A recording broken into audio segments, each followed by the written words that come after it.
മാധവ മാമവ ദേവ കൃഷ്ണ യാദവ കൃഷ്ണ യദുകുല കൃഷ്ണ മാധവ മാമവ ദേവ കൃഷ്ണ യാദവ കൃഷ്ണ യദുകുല കൃഷ്ണ.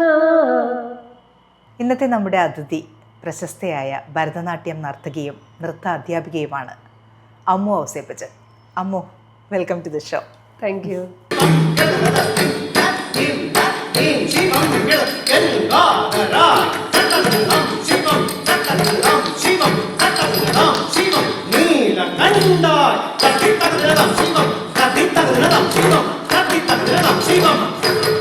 ശിവം ശിവം ശിവം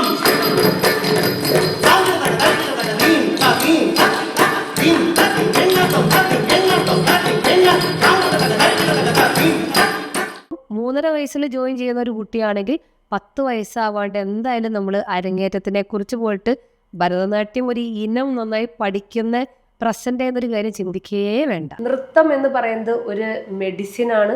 നൃത്തം എന്ന് പറയുന്നത് ഒരു എക്സർസൈസാണ്. നൃത്തം എന്ന് പറയുന്നത് ഒരു ദൈവികതയാണ്. ഒരേ സമയം കൈ ഇവിടെ വെച്ചിട്ടുണ്ടാവും, ചിലപ്പോൾ ബോഡിയുടെ ഒരു സ്ട്രക്ചർ വേറൊരു പൊസിഷനിങ് ആയിരിക്കും.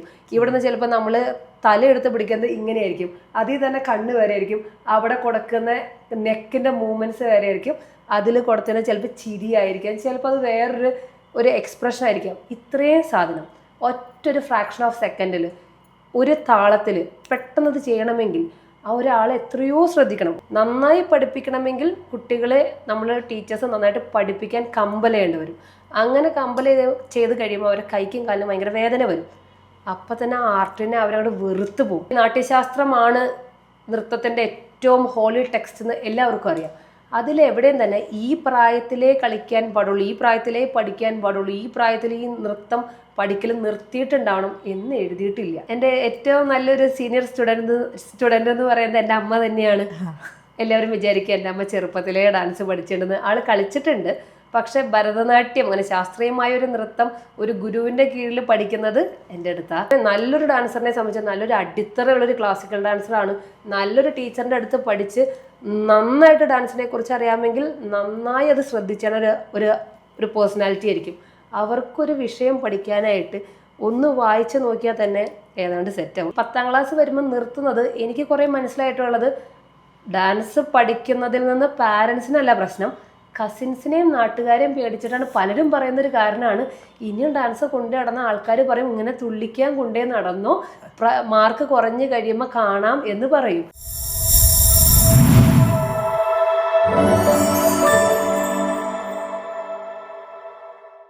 എന്തൊക്കെയാണ് അമ്മ വിശേഷങ്ങൾ? നല്ല വിശേഷം, നന്നായി പോകുന്നു. ക്ലാസ്സുകളും സദർ അക്കാഡമിയുടെ ക്ലാസ്സുകളും എല്ലാമായിട്ട് ഇങ്ങനെ നന്നായി പോയിക്കൊണ്ടിരിക്കുന്നു. ഈ ഒരു പ്രോഗ്രാമിൻ്റെ ഒരു പ്രാക്ടീസിൽ ഇപ്പോൾ കാര്യങ്ങൾ നീങ്ങുന്നു. വരുന്ന മെയിൽ നമുക്കൊരു പ്രോഗ്രാം ഉണ്ട്, സദരോത്സവം. ഞങ്ങളുടെ അക്കാഡമിയുടെ പേര് സദർ അക്കാഡമി ഫോർ നാട്യ ആൻഡ് രാഗ എന്നാണ്. ആ അക്കാഡമിയുടെ പേരിട്ടിട്ട് അപ്പോൾ കുറേ പേർക്ക് ഡൗട്ട് ഉണ്ട് എന്താണ് ഈ സദർ എന്നുള്ളത്. മുഖത്ത് കണ്ടു. സദർ എന്ന് പറയുന്നത് ചതുരം എന്നാണ് ആ വേർഡ് മീനിങ്. സദറിന് ഈ ഭരതനാട്യമായിട്ട് മറ്റൊരു ബന്ധം, ഏറ്റവും വലിയ ബന്ധം എന്താണെന്ന് വെച്ച് കഴിഞ്ഞാൽ സദർ നൃത്തം, സദർ നാട്യം, സദറാട്ടം എന്നുള്ള പേരുകൾ പലപ്പോഴായിട്ട് കേട്ടിട്ടുണ്ടാവും. സദറാട്ടം, സദർനാട്യം. ഭരതനാട്യത്തിൻ്റെ ഏറ്റവും ട്രഡീഷണൽ ആയിട്ടുള്ള പേരാണ് സദറാട്ടം എന്നുള്ളത്. ഇത് തമിഴ് കോർട്ടിൽ ഡെവലപ്പ് ചെയ്തതാണ് ഭരതനാട്യം എന്നുള്ളത് എല്ലാവർക്കും അറിയാവുന്നതാണ്. അവിടെ അപ്പോൾ അന്ന് ഈ തമിഴ് മക്കൾ ഒരു ഡാൻസിൻ്റെ ഒരു അമ്പലത്തിൽ നിന്ന് ഒരു പ്രൊസഷൻ ഇറങ്ങി കഴിയുമ്പോൾ ഒരു നർത്തകി അല്ലെങ്കിൽ ഒരു നൃത്തം പ്രസൻറ്റ് ചെയ്യുന്ന ഒരു സ്പേസ് എന്ന് പറയുന്നത് ഒരു സ്ക്വയറിൻ്റെ അകത്ത് നിന്നിട്ടാണ്. അതുകൊണ്ടാണ് നമ്മൾ ഇന്നും നോക്കിക്കോ സ്റ്റേജിന് ഒരു സ്ക്വയർ ഷേപ്പ് ഓരോ റെക്ടാങ്കുലർ ഷേപ്പ് ആയിരിക്കും. മേ ബി സെമി റൗണ്ടൊക്കെ ഉണ്ടെങ്കിൽ കൂടിയും ഏറ്റവും കൂടുതൽ നമ്മളൊരു ചതുരമാണ് കാണുന്നത്. അന്ന് ഉറപ്പായിട്ടും ഒരു ചതുരം ഇങ്ങനെ അവർ സെറ്റ് ചെയ്തിടും ഒരു നർത്തകിക്ക് അല്ലെങ്കിൽ ഒരു നൃത്തം അവതരിപ്പിക്കാനായിട്ട്. സോ ആ ചതുരത്തിനെ തമിഴിലായാലും തെലുഗുവിലായാലും ഭരതനാട്യത്തിന് ഭരതനാട്യം എന്ന് പറയുന്ന ആർട്ട് ഫോം തമിഴ് തെലുഗു ലാംഗ്വേജുകളിലാണ് ഡെവലപ്പായത്. ഇന്നത്തെ തമിഴ്നാടല്ല, അന്നത്തെ തമിഴ് കോർട്ടിലാണ് ഭരതനാട്യം ഡെവലപ്പായത്. ഒരു കോർട്ട് സിസ്റ്റം ഉണ്ടായിരുന്ന ഇന്ത്യയുടെ ആ ഒരു കാലഘട്ടത്തിലാണ് ഭരതനാട്യം എന്ന് പറയുന്ന ഭാരതത്തിൻ്റെ ആദ്യത്തെ ശാസ്ത്രീയ നൃത്തം എന്ന് പറയുന്ന ഒരു നൃത്തം ഉടലെടുത്തത്. സോ അന്ന് ആ സ്ക്വയർ, തമിഴിലും തെലുഗിലും സദിർ എന്ന് പറഞ്ഞാൽ ചതുരം എന്നാണ് അർത്ഥം. സോ ചതുരത്തിൻ്റെ അകത്ത് നിന്ന് കളിച്ച നൃത്തത്തിനെ, ആട്ടത്തിനെ തമിഴ് മക്കൾ അല്ലെങ്കിൽ ആ നാട്ടിലെ ആൾക്കാർ സിമ്പിളായിട്ട് പേരിട്ടു സദിർ ആട്ടം. പിന്നെ അത് കുറച്ചും കൂടി ഒന്ന് സ്റ്റാൻഡേർഡൈസ് ചെയ്ത് ആട്ടം എന്നുള്ളതിനെ ഒന്നും കൂടി മാറ്റി സദിർ നാട്യം എന്നൊരു ടേം പിന്നീട് വന്നു. സോ നമ്മളും ആ സദിർ അക്കാഡമി എന്ന് പറയുന്നത് ഇന്നും വളരെയേറെ ട്രഡീഷണലായിട്ട് കാര്യങ്ങൾ കീപ്പ് ചെയ്യാൻ ആഗ്രഹിക്കുന്ന ഒരു വ്യൂ, ഒരു വിഷനാണ് എനിക്കുള്ളത്. ആ പഴയ ഗുരുകുല സമ്പ്രദായവും ആ ഒരു നമ്മളുടെ ഇന്ത്യയുടെ ഒരു പാരമ്പര്യം അത് കാത്തു സൂക്ഷിക്കണം.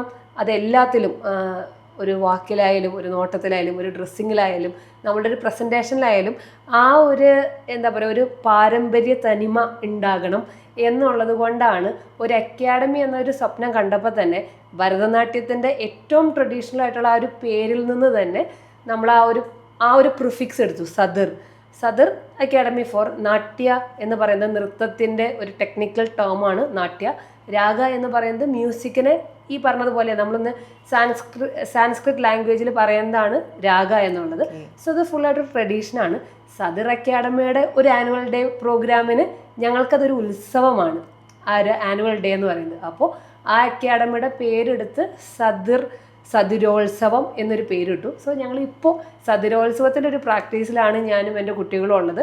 1 വർഷം നീണ്ടു നിൽക്കുന്ന ഒരു പ്രാക്ടീസ് സെഷൻ ഞങ്ങൾക്ക് ഓരോ പ്രോഗ്രാമിനുള്ളത്. അതുകൊണ്ട് 6 മാസത്തിലൊന്നും പ്രോഗ്രാം നടക്കില്ല.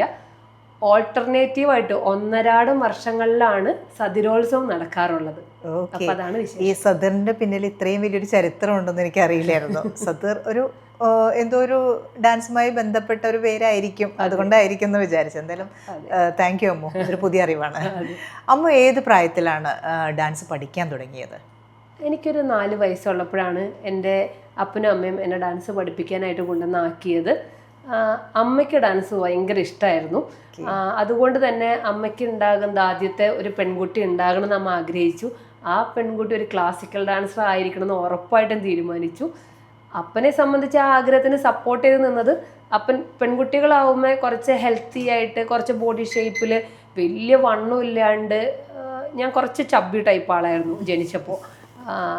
ഇപ്പോഴും അങ്ങനെ അല്ല, മെലിഞ്ഞ ആളാന്നല്ല, പക്ഷേ എൻ്റെ അപ്പൻ അങ്ങനെ ഒരു രീതി ഉണ്ടായിരുന്നു. കുറച്ച് ഹെൽത്തി ആയിട്ട്, കുറച്ച് ബോഡി ഷേപ്പിലൊക്കെ ഉണ്ടാവണം, ഭയങ്കര ഫാറ്റി ആയിട്ട് ഉണ്ടാവരുതെന്ന് വെച്ച് ആ ഒരു കൺസെപ്റ്റ് അപ്പനുള്ളത് കൊണ്ട് ഈ രണ്ടും കൂടി ചേർന്നപ്പോൾ എന്നെ 4 വയസ്സുള്ളപ്പോൾ തന്നെ എന്നെ ഡാൻസിനങ്ങ് കൊണ്ടുവന്നാക്കി.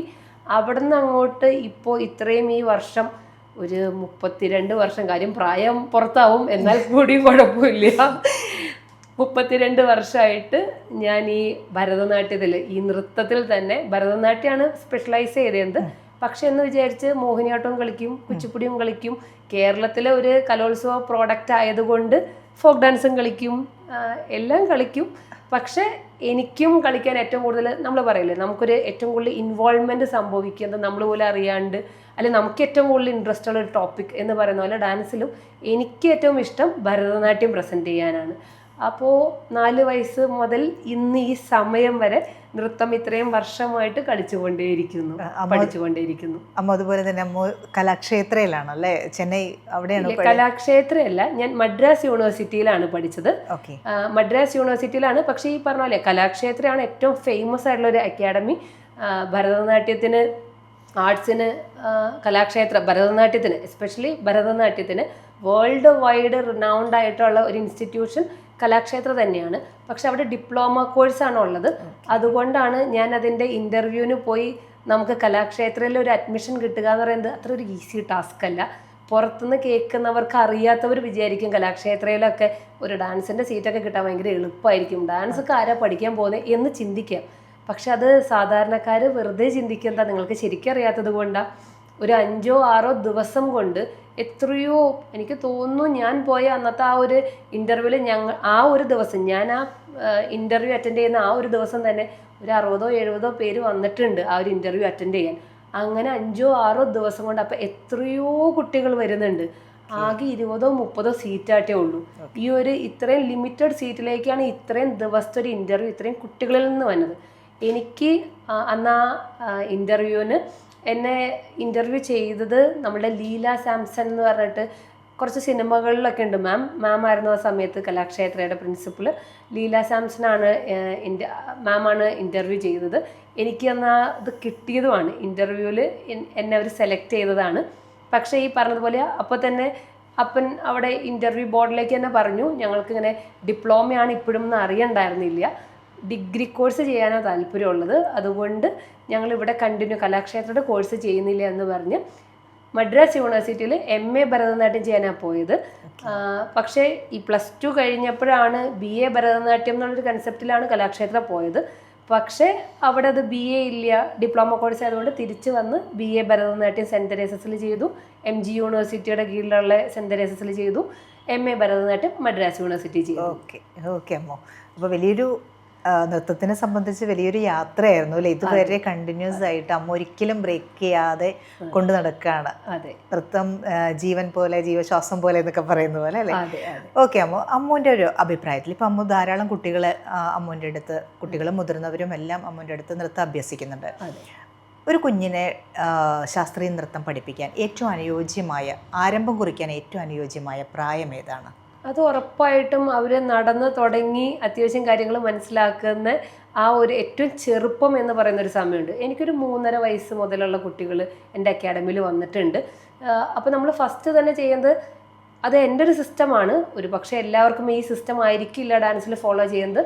നമ്മളുടെ സദർ അക്കാഡമിയുടെ നമ്മളുടെ ഒരു സിസ്റ്റം എന്ന് പറയുന്നത്, അഡ്മിഷൻ വിളിക്കുമ്പോൾ ഞാൻ എപ്പോഴും പറയും, ഏറ്റവും ചെറിയ പ്രായത്തിൽ നിങ്ങൾ കൊണ്ടുപോരെ എന്ന് തന്നെ പറയും. കാര്യം ആ സമയത്ത് ഭയങ്കര ഒബ്സർവേഷനാണ് കുട്ടികൾക്ക്. ഈ ജെൻസിയും ആൽഫയും ബീറ്റയും ഈ വക ജനറേഷനൊക്കെ വന്നു കഴിഞ്ഞപ്പോൾ ജനിക്കുമ്പോൾ തന്നെ ഫോണിലേക്ക് എന്നുള്ള പറയുന്ന ഒരു സിസ്റ്റത്തിലേക്ക് മാറുന്നുണ്ട്, അങ്ങനൊരു അവസ്ഥയിലേക്ക് പോകുന്നുണ്ട്. എങ്കിൽ കൂടിയും അതിൻ്റെ ഒരു അഡിക്ഷൻ വളരെ ചെറുപ്പത്തിൽ ഉണ്ടാവില്ല, പോകെ അപ്പോൾ ചെറിയ ഒരു കുഞ്ഞു വാവനെ സംബന്ധിച്ച്, അല്ലെങ്കിൽ ചെറിയൊരു കുട്ടീനെ, ഒരു 3.5 വയസ്സുള്ള ഒരു കൊച്ചിനെ സംബന്ധിച്ച് ഒബ്സർവേഷൻ ഭയങ്കരമായിരിക്കും. അവരെല്ലാം നന്നായി ശ്രദ്ധിക്കും, അവരധികം ചിലപ്പോൾ സംസാരിച്ചാലും കാര്യങ്ങളെല്ലാം ഭയങ്കരമായിട്ട് ഒബ്സർവ് ചെയ്യും. ആ ഒബ്സർവേഷൻ അവർ പോലും അറിയാണ്ട് അവരുടെ ബ്രെയിനിൽ ഫീഡായിക്കൊണ്ടിരിക്കും. സോ ആ ഏറ്റവും ചെറിയ പ്രായമാണ് നൃത്തം കണ്ടു തുടങ്ങുന്നത് പോലും. അതൊരു നല്ലൊരു ക്ലാസ്സും കൂടിയാണെങ്കിൽ അവരങ്ങനെ ഒബ്സർവ് ചെയ്ത് പോയിക്കൊണ്ടേയിരിക്കും. അപ്പോൾ ഏറ്റവും ചെറുപ്പത്തിൽ തന്നെ കുട്ടികളെ കൊണ്ടുവന്ന് ആക്കുന്നതാണ് ഏറ്റവും നല്ലത്. പക്ഷേ ഇതിലുള്ളൊരു പാരൻസ് മനസ്സിലാക്കേണ്ട മറ്റൊരു സത്യം, ഇത്രയും ചെറുപ്പത്തിൽ വരുമ്പോൾ എന്നെ സംബന്ധിച്ച് സദറിൽ നമ്മൾ ഒരിക്കലും വരുമ്പോൾ തന്നെ തട്ടടവല്ല പഠിപ്പിക്കുന്നത്. ഞങ്ങൾക്കൊരു ഫൗണ്ടേഷൻ കോഴ്സ് ഉണ്ട് ഭരതനാട്യത്തിൻ്റെ. അതിൽ ഫൗണ്ടേഷൻ കോഴ്സ് ഭരതനാട്യത്തിൻ്റെ ആണെങ്കിൽ കൂടിയും പോസ്റ്റർ കറക്ഷൻ, പോസ്റ്റേഴ്സ് പഠിപ്പിക്കൽ, ഓർ മണ്ഡലങ്ങൾ, ഭരതനാട്യത്തിൻ്റെ ബേസിക് മണ്ഡലങ്ങൾ പഠിപ്പിക്കൽ, അതപ്പോൾ ഓരോരോ എക്സസൈസ് പോലെയാണ്, അരമണ്ഡലവും മുഴുമണ്ഡലം, അങ്ങനെ ഓരോ പോസ്റ്റേഴ്സ് പഠിപ്പിക്കൽ. പിന്നെ ഒരു സെമി ക്ലാസിക്കലായിട്ടുള്ള കുറച്ച് ഫോക്കലോറാണ് ഞാൻ കുട്ടികൾക്ക് സെലക്ട് ചെയ്യുന്ന ഇനങ്ങൾ എന്ന് പറയുന്നത്. കുറച്ചൊരു ഫോക്ക് ടച്ചുള്ള ഇനങ്ങളാണ് ചൂസ് ചെയ്യുന്നത്, ഭരതനാട്യ ഇനങ്ങളല്ല അവരുടെ സിലബസ് ഐറ്റം എന്ന് പറയുന്നത്. അങ്ങനെ കുറച്ച് വർഷം, ഒരു 4 ഇപ്പം 3.5 വയസ്സുള്ള ഒരു കുട്ടി വന്നു കഴിഞ്ഞാൽ ഒരു 7 വയസ്സ് വരെ ആ കുട്ടി ആ ഒരു ബാച്ചിലാണ് ഉള്ളത്. ഒരു 7 വയസ്സ് കഴിഞ്ഞതിന് ശേഷം അവരുടെ കൈക്കും കാലിനൊക്കെ ഒരു ബലം വരണ്ടേ? ഭരതനാട്യം എന്ന് പറയുന്നത് അങ്ങനെ എങ്ങനെയും ചെയ്യാൻ പറ്റുന്ന ഒരു ആർട്ട് ഫോം അല്ല. നന്നായി ചെയ്യണമെങ്കിൽ അത്യാവശ്യം കൈക്കും കാലിനൊക്കെ നല്ലൊരു ബലം ഉണ്ടാവണം. അതിനാദ്യമേ ആ കുട്ടികളിലൊരു ഇൻട്രസ്റ്റ് വരണം, ഒരു ഡാൻസിനോടുള്ളൊരു ഇൻട്രസ്റ്റ് വരണം, അവരുടെ പോസ്റ്റർ കറക്റ്റ് ആവണം. നേരെ കയറി തട്ടടവ് പഠിപ്പിച്ചു കഴിഞ്ഞാൽ, തട്ടടവ് എന്നൊക്കെ പറയുന്നത് ഒന്നാമത് അരമണ്ഡലം എന്ന് പറയുന്ന പൊസിഷൻ ഒരു ഇച്ചിരി ഹെവി തന്നെയാണ്. അതിലിരുന്ന് കാലും മടക്കി തട്ടണം എന്ന് പറയുമ്പോൾ കുട്ടികൾക്ക് തുടക്കത്തിൽ തന്നെ അതൊരു ഭയങ്കര നന്നായി പഠിപ്പിക്കണമെങ്കിൽ കുട്ടികളെ നമ്മൾ ടീച്ചേഴ്സ് നന്നായിട്ട് പഠിപ്പിക്കാൻ കമ്പൽ ചെയ്യേണ്ടി വരും. അങ്ങനെ കമ്പൽ ചെയ്ത് കഴിയുമ്പോൾ അവരുടെ കൈക്കും കാലിനും ഭയങ്കര വേദന വരും. അപ്പം തന്നെ ആർട്ടിനെ അവരവിടെ വെറുത്ത് പോകും. അല്ലെങ്കിൽ പിന്നെ ചെയ്യേണ്ടത് എന്തെങ്കിലും കാണിക്കട്ടെ എന്ന് വെച്ചിട്ട് വിട്ട് കളഞ്ഞാൽ മാത്രമാണ് ഈ 3, 4, 5 വയസ്സുള്ള ഒരു കൊച്ചിനെ ഭരതനാട്യം പഠിപ്പിക്കാൻ പറ്റുള്ളൂ. ഇല്ലെങ്കിൽ ശരിക്കും പറഞ്ഞ ഒരു ബേസ്മെൻറ്റ് കൊടുത്ത് ഒരു ഇച്ചിരി സമയം കൊടുത്തോട്ടെ, കുട്ടികൾ പെട്ടെന്ന് ഭരതനാട്യം പഠിച്ച് പെട്ടെന്ന് അരങ്ങേറ്റം നടത്തിയിട്ട്, നമുക്കിപ്പോൾ പ്രത്യേകിച്ച് നാഷണൽ അവാർഡ് അങ്ങനെയൊന്നും തന്നെ കിട്ടാനില്ലല്ലോ, അങ്ങനെ എന്തെങ്കിലും ഉണ്ടെങ്കിൽ ഓക്കെയാണ്. അപ്പോൾ ഏറ്റവും ചെറുപ്പത്തിൽ ഒരു ഡാൻസ് ക്ലാസ്സിലേക്ക് ജോയിൻ ചെയ്യണം കുട്ടികൾ. അവിടെ കാണണം. അപ്പം ആദ്യമൊക്കെ ഒരു 3.5 വയസ്സുള്ള കുട്ടീനെ നമ്മൾ ചെയ്യുന്നൊരു സിസ്റ്റം ക്ലാസ്സിൽ ഇരുത്തുവാണ്. പിന്നെ ഞാൻ അവരെ കൺട്രോൾ ചെയ്യാൻ നിൽക്കില്ല. അവർ ആ ക്ലാസ്സിൻ്റെ സമയത്ത് ചിലപ്പോൾ കുറച്ച് ക്ലാസ്, ഒരു 3-4 ക്ലാസ് കഴിയുമ്പോൾ അവരായിട്ട് ആ ക്ലാസ്സിലേക്ക് കയറി നിൽക്കും. അവരായിട്ട് ഈ ചേച്ചിമാരുടെ കാലമൊക്കെ നോക്കി അല്ലെങ്കിൽ കൈയൊക്കെ നോക്കി അവരെന്നെ കൈ ഇങ്ങനെ പിടിക്കാൻ തുടങ്ങും. അല്ലെങ്കിൽ മുൻപിൽ നിന്ന് ഞാനിങ്ങനെ കളിച്ചുകൊണ്ടിരിക്കും. പിള്ളേർ ചെറിയ കുട്ടികളുടെ ബാച്ചിൽ ഫ്രണ്ടിൽ ഞാൻ നിന്ന് കളിച്ചിട്ടുണ്ടാവും. അപ്പോൾ പിള്ളേർ എന്നെ തന്നെ അങ്ങനെ നോക്കിക്കൊണ്ടിരിക്കും. എന്നെ തന്നെ നോക്കിക്കഴിഞ്ഞാൽ എന്നെ നോക്കിക്കൊണ്ട് അവരിങ്ങനെ കൈ എടുക്കാൻ തുടങ്ങും. അപ്പോൾ അവരാ ഇൻട്രസ്റ്റ് അതിൽ വന്നുകൊണ്ടിരിക്കുന്നത്. അപ്പം നമ്മൾ അവരുടെ ഒരു ഫ്രീഡത്തിന് വിടും. അങ്ങനെ ആയി കഴിയുമ്പോൾ അതിലൊരു ഇൻട്രസ്റ്റ് വന്ന് തനിയെ അവർ നന്നായി കളിക്കാൻ തുടങ്ങും. അത് ശരിക്കും ഇഷ്ടത്തോടെ പഠിക്കാൻ തുടങ്ങും അല്ലേ, ആരും കമ്പൽ ചെയ്യാതെ.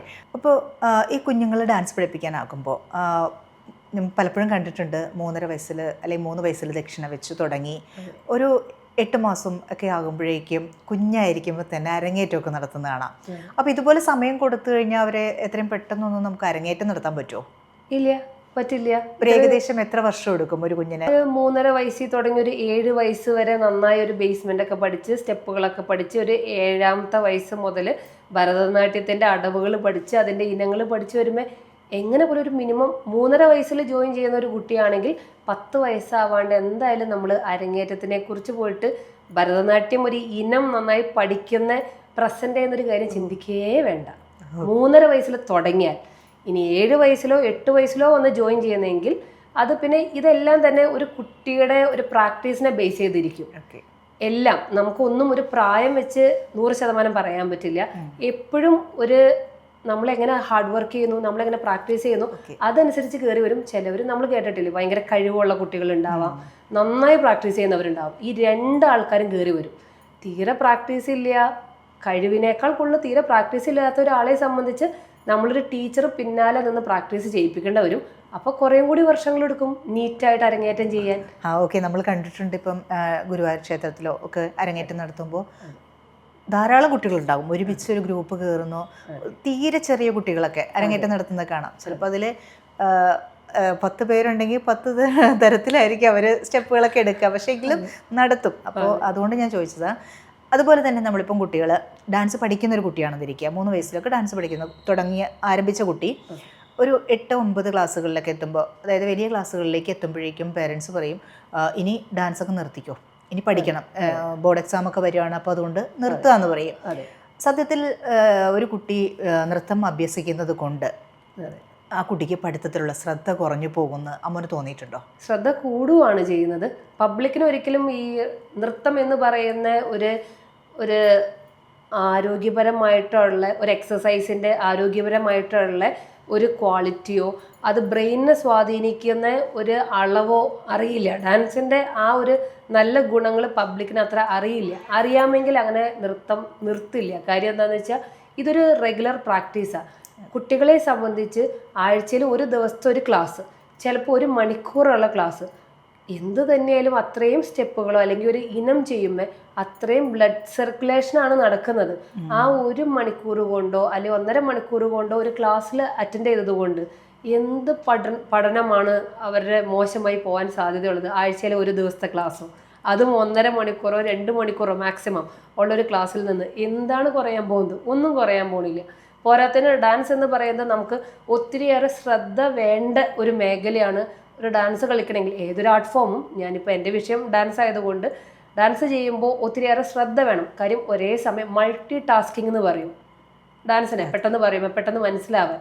ഒരേ സമയം കൈ ഇവിടെ വെച്ചിട്ടുണ്ടാവും, ചിലപ്പോൾ ബോഡിയുടെ ഒരു സ്ട്രക്ചർ വേറൊരു പൊസിഷനിങ് ആയിരിക്കും. ഇവിടുന്ന് ചിലപ്പോൾ നമ്മൾ തലയെടുത്ത് പിടിക്കുന്നത് ഇങ്ങനെയായിരിക്കും, അതിൽ തന്നെ കണ്ണ് വരെ ആയിരിക്കും, അവിടെ കൊടുക്കുന്ന നെക്കിൻ്റെ മൂവ്മെൻറ്റ്സ് വരെ ആയിരിക്കും, അതിൽ കൊടുത്തതിന് ചിലപ്പോൾ ചിരിയായിരിക്കാം, ചിലപ്പോൾ അത് ഒരു എക്സ്പ്രഷൻ ആയിരിക്കാം. ഇത്രയും സാധനം ഒറ്റൊരു ഫ്രാക്ഷൻ ഓഫ് സെക്കൻഡിൽ ഒരു താളത്തിൽ പെട്ടെന്നത് ചെയ്യണമെങ്കിൽ ആ ഒരാൾ എത്രയോ ശ്രദ്ധിക്കണം. ഒരേ സമയം കുറേ കാര്യങ്ങൾ ചെയ്യേണ്ട ഒരു കാര്യമാണ് നൃത്തം എന്ന് പറയുന്നത്. ഒറ്റ കാര്യമല്ല, പല കാര്യങ്ങൾ. അപ്പോൾ ഇത്രയും ശ്രദ്ധ കൊടുത്ത് ചെയ്യുന്ന ഒരു കുട്ടിക്ക് കോൺസെൻട്രേഷൻ ലെവൽ എന്ന് പറയുന്നത് ഹൈ ആയിരിക്കും. നല്ലൊരു ഡാൻസറിനെ സംബന്ധിച്ച് ജസ്റ്റ് ഒന്ന് വായിച്ചാൽ തന്നെ അത് അവിടെ ബ്രെയിൻ ഫീഡ് ചെയ്യും. അതാണ് ഒരു ഡാൻസറിൻ്റെ ക്വാളിറ്റി. അത് ഡെവലപ്പ് ചെയ്ത് എടുക്കുന്ന ഡാൻസിനെ ഈ 10ാം ക്ലാസ് വരുമ്പോൾ നിർത്തുന്നത് എനിക്ക് കുറേ മനസ്സിലായിട്ടുള്ളത്, ഡാൻസ് പഠിക്കുന്നതിൽ നിന്ന് പാരൻസിനല്ല പ്രശ്നം, കസിൻസിനെയും നാട്ടുകാരെയും പേടിച്ചിട്ടാണ് പലരും പറയുന്നൊരു കാരണമാണ്. ഇനിയും ഡാൻസ് കൊണ്ടു നടന്ന ആൾക്കാർ പറയും ഇങ്ങനെ തുള്ളിക്കാൻ കൊണ്ടേ നടന്നോ, മാർക്ക് കുറഞ്ഞു കഴിയുമ്പോൾ കാണാം എന്ന് പറയും. ഈ ഡാൻസ് കൊണ്ടേ നടക്കുന്നത് കൊണ്ട് മാർക്ക് കുറയും എന്നുള്ളൊരു പേടിയൊന്നും ഇത്രയും വർഷമായിട്ട് പഠിപ്പിച്ചാൽ ബുദ്ധിയുള്ള പാരൻസിന് ഇല്ല. പക്ഷേ നാട്ടുകാർ പറയും ഈ കൊച്ചിന് സ്വാഭാവികമായിട്ടും ചിലപ്പോൾ 100-ൽ 100 കിട്ടിയെന്ന് വരില്ല, 1 മാർക്ക് കുറഞ്ഞാൽ പോലും കേൾക്കുന്നവർ പറയും അതൊരു കാരണമാണ്. ആ 1 മാർക്ക് കുറഞ്ഞത് ഡാൻസ് കൊണ്ടു നടന്നത് കൊണ്ടാണ്. മറ്റുള്ളവർ പറയുന്നത് കേട്ട് നമ്മൾക്ക് കിട്ടുന്ന ഒരു ക്വാളിറ്റി അല്ലെങ്കിൽ നമുക്കറിയാവുന്ന നമ്മളുടെ കുട്ടികൾക്ക് ഗുണം ചെയ്യുന്ന ഒരു കാര്യം എന്തിനാണ് മറ്റുള്ളവരെ പേടിച്ച്? അവർക്കതിൻ്റെ ക്വാളിറ്റി അറിയില്ല. നമ്മൾ വേണമെങ്കിൽ കാര്യം പറഞ്ഞു കൊടുക്കാൻ നോക്കിയാൽ ചിലപ്പോൾ മനസ്സിലാവില്ല. അങ്ങനെ പറഞ്ഞ് അവരോട് നേടാൻ നിൽക്കണ്ട, നമ്മൾ ആർഗ്യൂ ചെയ്യാൻ നിൽക്കണ്ട. നമ്മൾ എന്തിനാണ് നിർത്തുന്നത്? എന്തായാലും ഡാൻസ് പഠിക്കുന്നത് കൊണ്ട് 1 മാർക്ക് പോലും കുറയില്ലെന്ന് മാത്രമല്ല, അത്രയും കൂടി രക്തോട്ടം കൂടുമ്പോൾ മാർക്കൊരു 10 മാർക്ക് കൂടിയാലാ ഉള്ളൂ, അല്ലാണ്ട് കുറയില്ല, അതുറപ്പാണ്. അതെ അതെ, നമ്മൾ ഈ കലാതിലകമൊക്കെ ആകുന്ന കുട്ടികളെയൊക്കെ കണ്ടിട്ടുണ്ട്. അവർക്കൊക്കെ റിസൾട്ട് വരുമ്പോൾ നല്ല ഉയർന്ന മാർക്ക് ഉണ്ടെന്ന്. അമ്മവും കലാതിലകായിരുന്നു.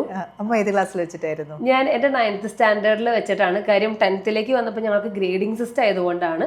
ഞാൻ 9th പഠിക്കുമ്പോഴാണ് ഞാൻ കലാതിലകം, കോട്ടയം ജില്ലയുടെ ലാസ്റ്റത്തെ കലാതിലകമായിരുന്നു. 10ാം ക്ലാസ്സിലും എനിക്ക് ഡാൻസ് ഞാൻ സ്റ്റേറ്റ് ലെവൽ വരെ പോയതാണ്. കുച്ചിപ്പുടി ആയിരുന്നു എനിക്കന്ന് കിട്ടിയത്. സ്റ്റേറ്റ് ഞങ്ങൾക്കന്ന് ഗ്രേഡിംഗ് സിസ്റ്റമാണ്. ഞാൻ കുച്ചിപ്പുടിയാണ് 10th എനിക്ക് ജില്ലയിൽ നിന്ന് ഫസ്റ്റ് കിട്ടിയത് കുച്ചിപ്പുടിയാണ്. എല്ലാ ഇനങ്ങളും ഉണ്ടായിരുന്നു. പിന്നെ കലോത്സവ രംഗത്തിൻ്റെ കാര്യങ്ങളെല്ലാം തന്നെ എല്ലാവർക്കും അറിയാവുന്നതാണ്. പ്രൈസുകൾ എങ്ങനെ കിട്ടും, എങ്ങനെ പോകും എന്നൊക്കെയുള്ളത് എല്ലാവർക്കും അറിയാവുന്നതാണ്. പക്ഷേ ഈ പറഞ്ഞ ഒരു ഗ്രേഡിംഗ് സിസ്റ്റം ആക്കിയപ്പോൾ കലാതിലകം ആകുന്ന ആ ഒരു രീതി വരെ 8 ഇനങ്ങളായിരുന്നു. കലാതിലകം കിട്ടുമ്പോൾ എനിക്ക് 8 ഇനങ്ങളുണ്ട്. ഗ്രേഡിംഗ് സിസ്റ്റം വന്നപ്പോൾ ആ എണ്ണം ഗവൺമെൻറ് കുറച്ചു, 5 ഇനങ്ങളിൽ നിന്നാക്കി.